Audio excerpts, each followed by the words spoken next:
Izin bertanya mengenai peristiwa runtuhnya tembok Yeriko. Di cerita dikatakan bahwa bangsa Israel mengelilingi kota Yeriko selama 7 hari. Apakah ini berarti bahwa mereka juga mengelilingi pada hari Sabat?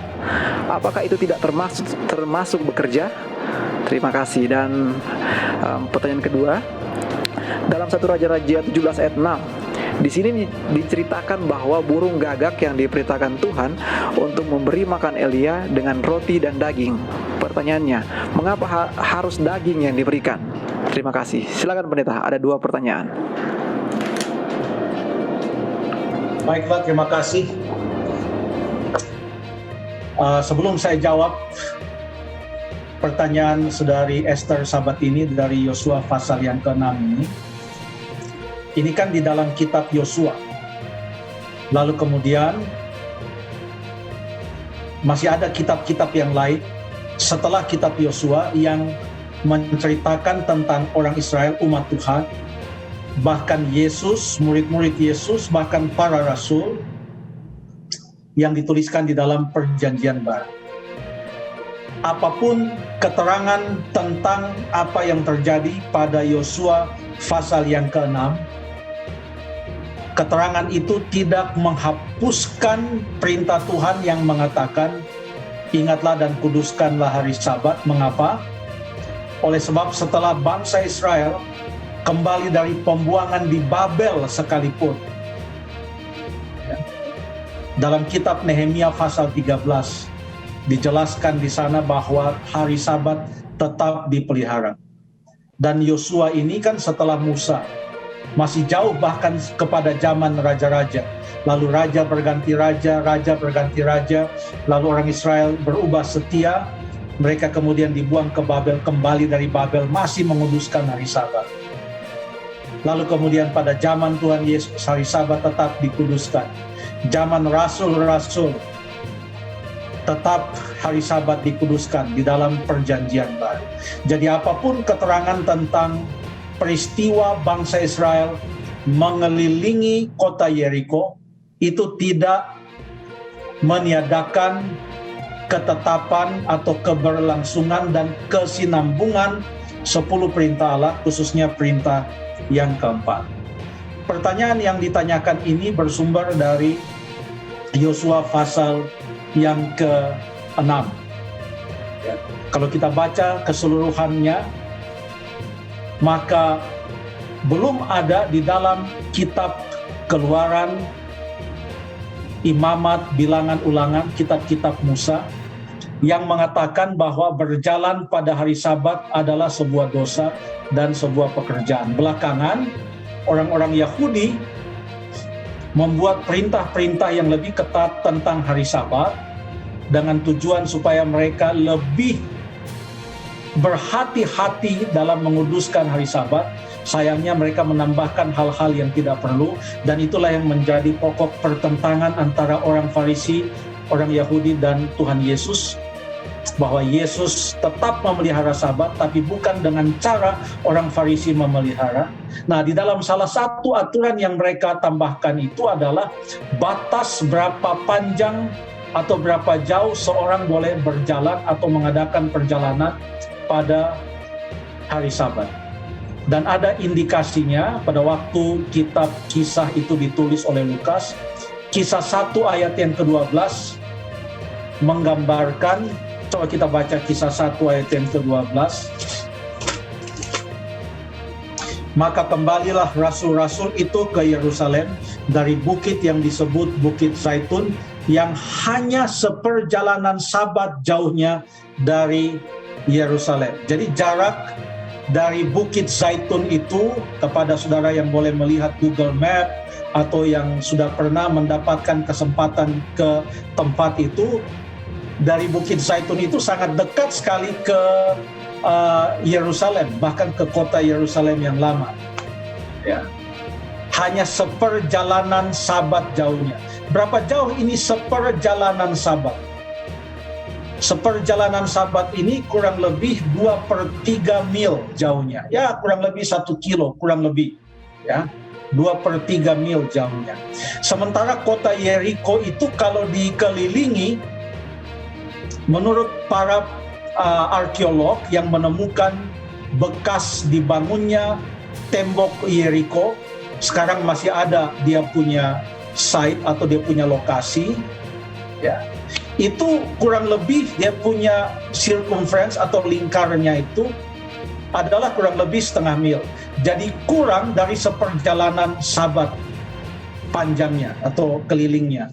Namun demikian, kalaupun orang Israel berjalan katakanlah 1 mil, lebih dari seperjalanan Sabat jauhnya, tetap itu tidak ada aturan bahwa mereka berdosa, karena aturan seperjalanan Sabat itu ditambahkan oleh orang Yahudi kemudian.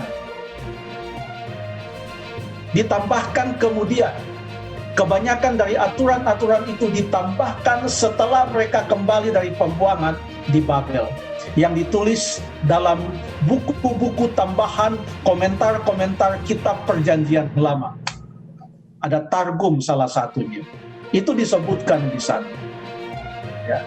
Jadi kalau mereka mau jalan pun 2 kilo, itu tidak melanggar, karena tidak ada di dalam aturan yang disebutkan di dalam Keluaran atau Keluaran, Imamat, Bilangan maupun Ulangan. Lalu yang berikut yang kita boleh lihat di dalam cerita di Yosua pasal yang ke-6, kita tidak tahu kapan mereka mulai. Cerita itu mengatakan mereka mengelilingi itu dalam 7 hari. Setiap hari hanya 1 kali. Lalu kemudian pada hari yang ke-7 mereka kelilingi itu 7 kali. Kita tidak tahu kapan mereka mulai. Apakah mereka mulai hari pertama dalam minggu, atau hari apa saja mereka mulai itu dihitung hari pertama. Dan itu menentukan kalau mereka mulai itu hari yang pertama dalam 1 pekan, maka hari yang ke-7 itu adalah hari Sabtu atau hari Sabat mereka keliling. Tapi kalau mereka mulai itu bukan pada hari yang pertama dalam minggu, tapi katakanlah mereka mulai pada hari yang ke-3 atau hari yang ke-4 dalam 1 pekan, maka hari yang ke-4 dalam 1 pekan itu dianggap hari yang pertama mereka mengelilingi kota Yeriko. Dan kalau mereka mulai keliling pada hari yang ke-4, yang dianggap sebagai hari pertama mereka keliling itu, maka hari Sabat itu akan menjadi hari yang ke-3 mereka mengelilinginya. Jadi tidak perlu mereka keliling 7 hari. Dan kita tidak tahu ini kapan tepatnya, oleh karena tidak ada kata Sabat di dalam Yosua pasal yang ke-6. Tidak ada kata Sabat.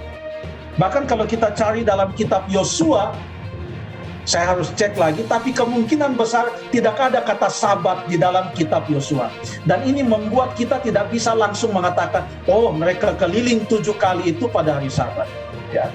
Apapun jawaban atau keterangannya, tidak meniadakan bahwa tetap kita mengikuti perintah Tuhan sebagaimana umat Tuhan di Perjanjian Lama maupun di Perjanjian Baru menguduskan hari Sabat. Itu pertanyaan yang pertama.